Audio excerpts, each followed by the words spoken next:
오늘 본문은 우리가 읽으면서 쉽게 읽어갑니다. 그런데 참 어렵습니다. 이해하기가 쉬운 본문이 아닙니다. 그리고 이것을 오해할 수도 있습니다. 그런데 이 본문은 우리가 누구나 깨달아야 할 지혜의 말씀입니다. 그리고 우리 하나님 앞에서 섰을 때 이 본문을 이해하는 사람만이 칭찬받을 수 있기 때문에 오늘 이 본문은 우리에게 굉장히 소중한 본문입니다. 이렇게 시작합니다. 한 주인이 있었습니다. 주인에게는 청지기가 있어서 그 청지기를 두고 일을 해왔습니다. 그런데 이 청지기가 살아가는 게 낭비하고 충성스럽게 살지 못하고 있었습니다. 그래서 이 주인은 청지기를 해고시켜야 되겠다 생각을 하고 결정을 내렸습니다. 이 소리를 청지기가 들은 거예요. 그래서 청지기가 듣고 나서 내가 여기서 해고되면 어떻게 먹고 살지? 어디로 가지? 그래서 이 사람이 지혜를 짜냈습니다. 그 지혜를 짜내서 이렇게 생각했습니다. 그래, 주인에게 빚진 사람을 다 부르자.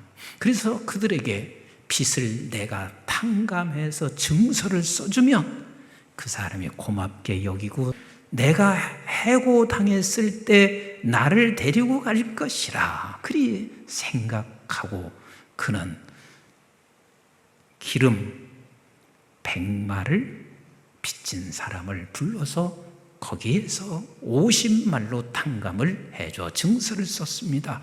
밀 100석을 지금 빚진 사람은 80석으로 탕감해서 증서를 써주었습니다. 그러면 이 청지기는 주인에게 어떤 사람이요? 좋은 사람이요? 나쁜 사람이요? 아마도 이 주인은 이렇게 생각해요. 그 소리를 딱 들으면 해고하기를 잘했구나. 진짜 형편없는 청지기였구나. 이렇게 생각을 마땅히 했어야 하는데 이 주인이 그 한 모습을 바라보며 청지기에게 이렇게 말하고 있습니다. 주인이 이 옳지 않은 청지기가 일을 지혜 있게 하였으므로 칭찬했다. 여러분 보세요. 옳지 않은 거예요. 옳지 않은 건데 그 청지기를 지혜 있다라고 말하고 칭찬했습니다. 조금 더 읽어봐요. 시작. 이 세대의 아들들이 자기 시대에 있어서는 빛의 아들들보다 더 지혜로움이니라 그랬습니다. 왜 하나님께서 지금 이 말씀을 우리에게 주시고 있냐면, 얘들아, 세상에 살아가는 사람도 옳지 않은 방법으로 내일을 보고 오늘을 준비하는 사람을 가리켜서 지혜롭다 하고 칭찬하고 있는데, 너희들은 빛의 자녀들이다. 너희들은 영원한 내일이 있다. 그 내일을 생각하며 오늘을 준비하고 살아가는 사람들이 마땅하지 않으냐? 그래서 오늘 이 본문 말씀이 하나님께서 하시고자 하시는 말씀이 무엇이냐면, 따라서 합시다. 내일을 보고 오늘을 살아라. 이게 지금 하시는 말씀이요. 그러면서 갑자기 이렇게 말씀하시는데 그게 이해가 안 될 수가 있습니다. 우리 한번 9절부터 같이 읽어봐요. 시작. 내가 너에게 말하노니 불의의 재물로 친구를 사귀라. 그리하면 그 재물이 없어질 때에 그들이 너희를 영주할 처소로 영접하리라. 지극히 작은 것에 충성된 자는 큰 것에 충성되고 지극히 작은 것에 불의한 자는 큰 것에도 불의하니라. 너희가 만일 불의한 재물에도 충성하지 아니하면 누가 참된 것으로 너에게 맡기겠느냐? 너희가 만일 남의 것에 충성하지 아니하면 누가 너희의 것을 너에게 주겠느냐? 이게 이해가 잘 안 갑니다. 갑자기 하나님께서 말씀하시기를 불의한 재물이 나와요.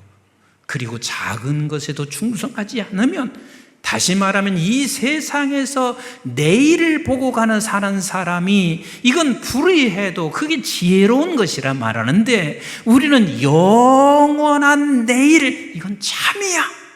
그런데 그 영원한 내일을 놓고 오늘을 살아가는 것이 그게 큰 충성인데 저와 여러분들은 지금 영원한 내일을 허락해 주셨고, 그리고 그 영원한 내일을 보고 오늘 살아가기를 원하시는 우리 하나님이세요. 아멘이신가요?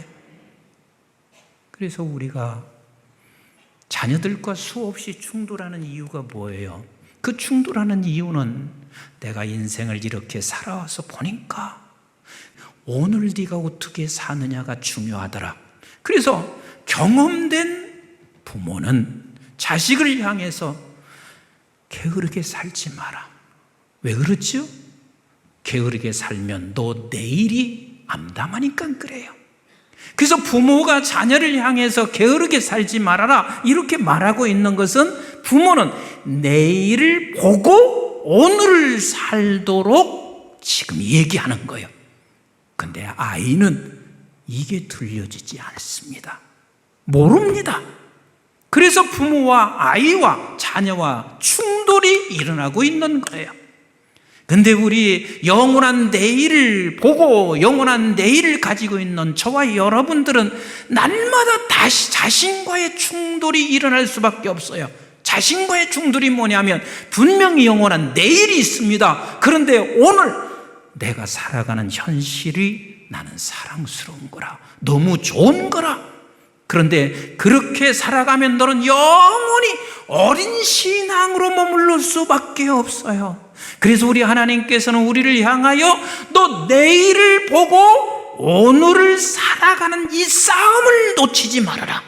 그래서 13절 갑자기 튀어나오는 것 같지만 이런 의도에서 말씀하시는 거예요. 시작.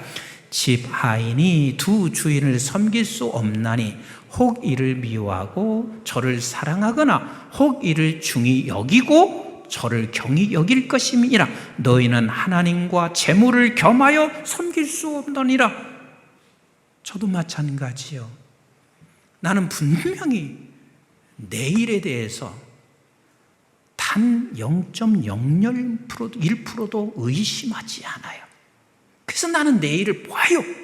그런데 오늘 현실은 내가 이것도 필요하고 저것도 있어야 살아. 그것 때문에 늘 나는 나 자신과 싸우는 거예요. 그러면서 자신과 싸우면서 내일을 보고 오늘 내가 할 일을 결정하고 나가는 것, 이게 성경은 지혜로운 것이고 하나님께서 그것을 칭찬하시는 것이고 아버지 앞에 만났을 때 가장 떳떳한 모습으로 만날 수가 있는 거예요. 내일을 보지 못하는 사람은 결국은 광야에서 입만 열면 불평합니다. 그게 광야 사람들입니다. 사랑하는 성도 여러분, 내일 보이십니까? 그걸 날마다 볼 수 있어야 돼요. 그리고 날마다 보면서 우리는 오늘을, 내일을 위한 내일의 삶을 살아가는 그 오늘을 싸우며 가실 때 우리 하나님이 우리를 향해서 만나시는 그날, 지혜롭다, 충성된 종아. 바울이 마찬가지예요. 내일을 보기 때문에 자기의 모든 것을 분토처럼 여겼습니다. 내일을 보기 때문에 하루 한날을 매일같이 싸우면서 내일을 바라보며 오늘을 살아간 사도 바울. 우리도 동일하게 그렇게 살기를 하나님이 원하십니다.